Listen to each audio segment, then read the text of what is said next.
North Korea, second ICBM test puts much of US in range. Pyongyang, Korea, Democratic People's Republic of, North Korean leader Kim Jong-un said Saturday the second flight test of an intercontinental ballistic missile demonstrated his country can hit the US mainland, hours after the launch left analysts concluding that a wide swath of the United States, including Los Angeles and Chicago, is now in range of North Korean weapons. The Korean Central News Agency said that Kim expressed great satisfaction after the Hwasong-14 missile reached a maximum height of 2,314 miles and traveled 620 miles before accurately landing in waters off Japan. The agency said that the test was aimed at confirming the maximum range and other technical aspects of the missile it says was capable of delivering a large-sized, heavy nuclear warhead. Analysts had estimated that the North's first ICBM on July 4 could have reached Alaska, and said that the latest missile appeared to extend that range significantly. Immediately after the launch, US and South Korean forces conducted live-fire exercises. South Korean Defense Minister Song Young-moo called for the deployment of strategic US military assets, which usually means stealth bombers and aircraft carriers, as well as additional launches of an advanced US Japanese government spokesman Yoshihide Suga said the missile, launched late Friday night, flew for about 45 minutes, about 5 minutes longer than the first. The missile was launched on very high trajectory, which limited the distance it traveled, and landed west of Japan's island of Hokkaido. The KCNA quoted Kim as saying that the launch reaffirmed the reliability of the country's ICBM system and an ability to fire at random regions and locations at random times, with the entire US mainland now within range.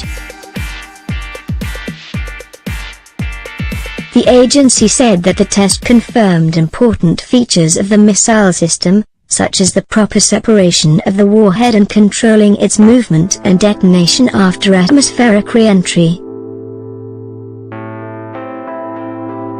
Kim said the launch sent a serious warning to the United States, which has been meaninglessly blowing its trumpet with threats of war and stronger sanctions, the KCNA said.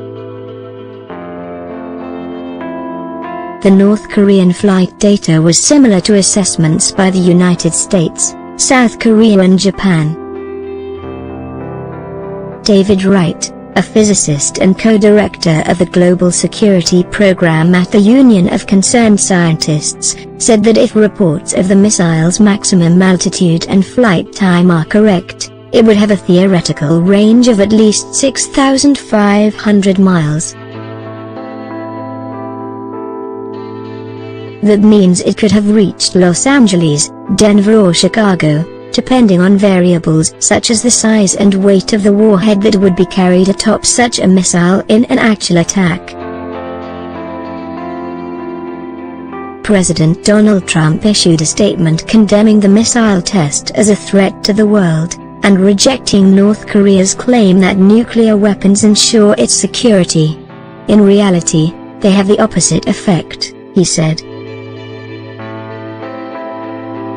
Trump said the weapons and tests further isolate North Korea, weaken its economy, and deprive its people.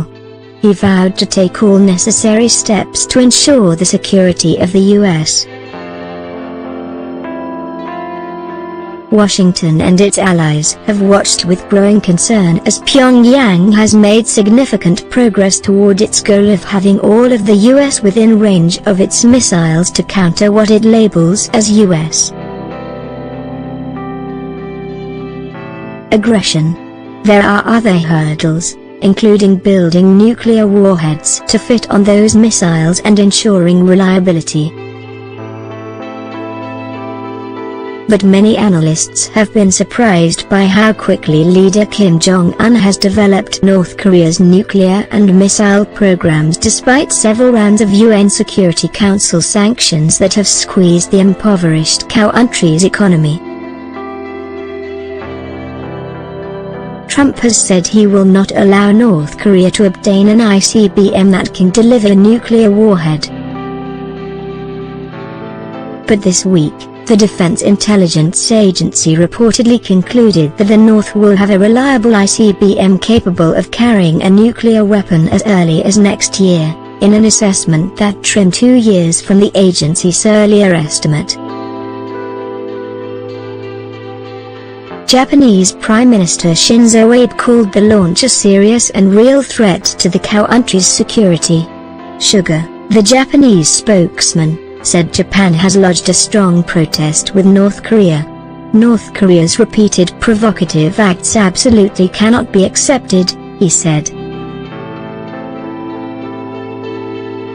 The French Foreign Ministry condemned the launch and called for strong and additional sanctions by the United Nations and European Union. Only maximal diplomatic pressure might bring North Korea to the negotiating table, the ministry said in a statement. This is a 4G threat, global, grave, given and growing, France's UN ambassador François Delette told the Associated Press. That's why we call for a firm and quick reaction, including the adoption of strong additional sanctions by the Security Council. A spokesman for General Joseph Dunford, chairman of the Joint Chiefs of Staff, said that Dunford met at the Pentagon with the commander of U.S. forces in the Pacific, Admiral Harry Harris, to discuss U.S. military options in light of North Korea's missile test. The spokesman, Navy Captain Greg Hicks, said Dunford and Harris placed a phone call to Dunford's South Korean counterpart, Jen. Dunford and Harris expressed the ironclad commitment to the U.S. Republic of Korea alliance, Hicks said, referring to the U.S. defense treaty that obliges the U.S. to protect South Korea. Abe, too, said Japan would cooperate closely with the U.S., South Korea and other nations to step up pressure on North Korea to halt its missile programs.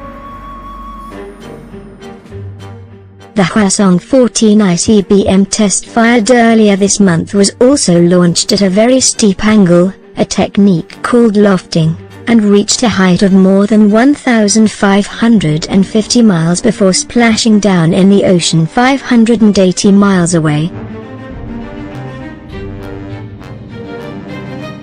Analysts said that missile could be capable of reaching most of Alaska or possibly Hawaii if fired in an attacking trajectory. South Korea's Joint Chiefs of Staff said the missile was launched from North Korea's northern Jegang province near the border with China. President Moon Jae-in presided over an emergency meeting of the National Security Council, which called for an emergency meeting of the UN Security Council and stronger sanctions on North Korea. July 27th is a major national holiday in North Korea called Victory in the Fatherland Liberation War Day, marking the day when the armistice was signed ending the 1950-53 Korean War. That armistice is yet to be replaced with a peace treaty, leaving the Korean peninsula technically in a state of war. Yamaguchi reported from Tokyo. Associated Press writers Robert Burns and Darlene Superville in Washington, Kim Tong-hyung and Hyun-jin Kim in Seoul, South Korea, Edith Lederer at the United Nations and Elaine Ganley in Paris contributed to this report.